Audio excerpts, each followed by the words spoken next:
Hi, this is Jackie here with the SexyPolitico.com, here to bring you another episode of the Sexy Politico Podcast. Thank you for listening, and if you would like to subscribe to our podcast, please do so on any of your podcast networks, and don't forget to check out our social media pages, the SexyPolitico.com website, and if you want to support us, you can support us here on Anchor or at patreon.com/thesexypolitico.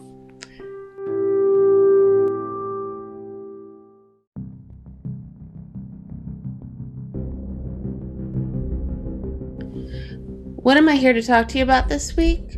Well, I'm here to remind you all that while President Biden was sworn into office at the beginning of this year, that we need to start gearing up for the 2022 elections.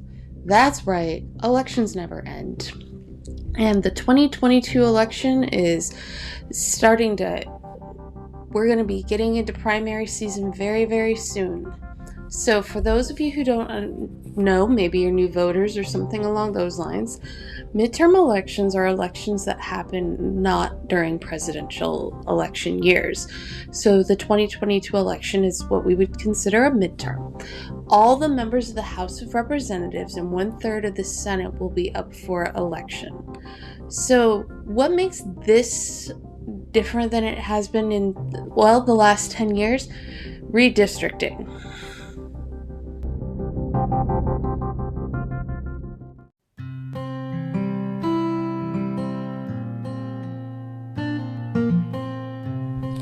So, redistricting, what does that mean? Well, we had a census in 2020, and that census has basically shown that people in general are moving from northern cities into the south, mostly into North Carolina, Texas, and Florida.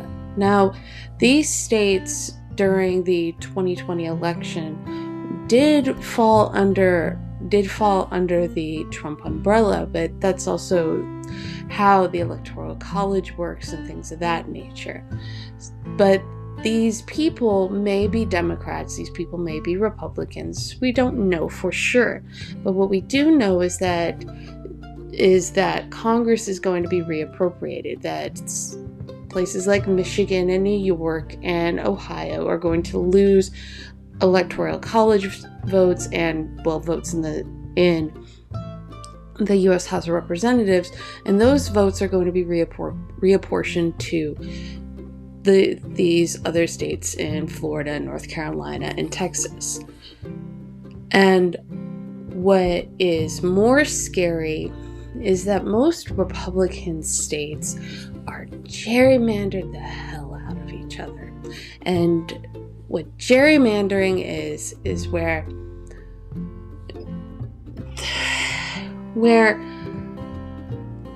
congressional districts will be drawn in such a funky way to make sure that the most number of whatever political party the people drawing the lines are drawing for they'll get the most number of votes.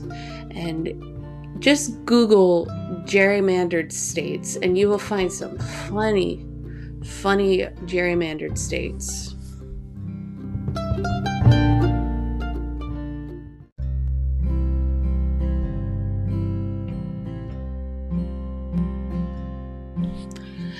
So what do we do about gerrymandering? Because it feels pretty undemocratic when I live in an area that I know is very Democrat, that most of my neighbors are Democrat, and yet somehow I have a Republican member of the House of Representatives because most of the people who live, I've somehow end up in the nose of some weirdly drawn district that makes no sense.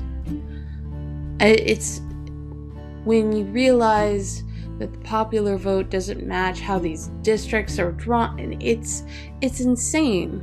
Well, the House is trying to pass the For the People Act, and one of the stipulations in the For the People Act is that every state must redistrict using a nonpartisan commission. What that would mean is that it would look different for every state, but in general, what most states that use nonpartisan commissions would have an equal number of each political party in this commission looking at the data and then deciding where to draw the lines.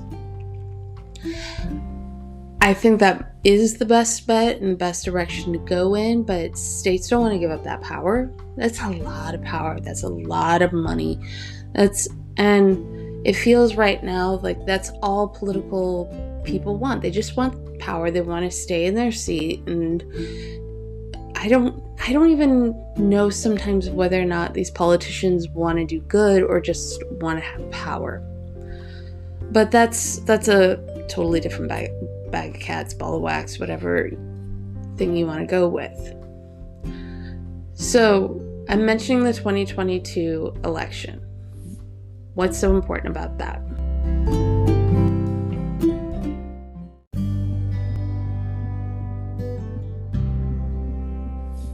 In 2020, the Democratic Party did not gain as many seats as they thought they would. They actually lost some seats. And in effect, the majority in the House of Representatives right now is only 7 seats. Well, when you take into account redistricting and you take into account messaging and you take into account that Democrats don't vote in midterm elections as much as they do during presidential election years,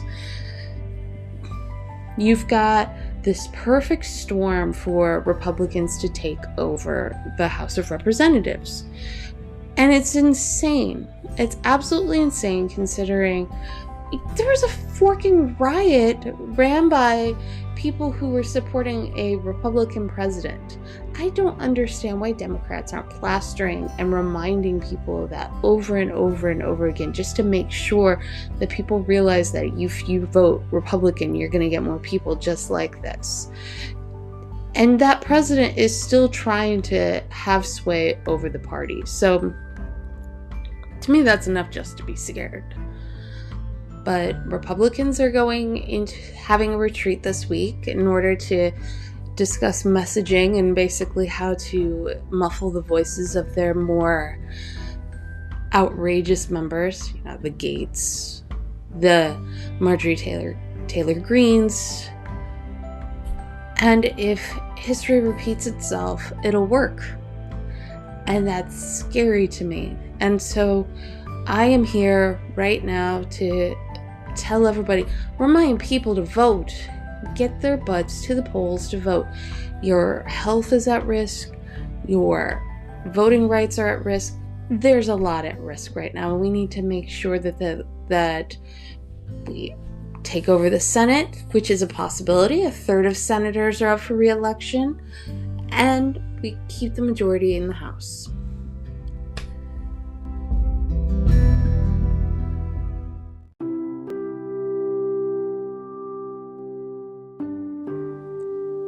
Thank you for listening to the sexypolitico.com. I hope you enjoyed this kind of ranty oration. There's just a lot going on right now, and I just needed to get this off my chest. If you want to continue to support the Sexy Politico, please subscribe to us, follow us on all of our social medias, and if you really want to support us, check out our Patreon. Thanks again for supporting us. Have a great day. Stay safe, stay sane, stay sexy. Bye.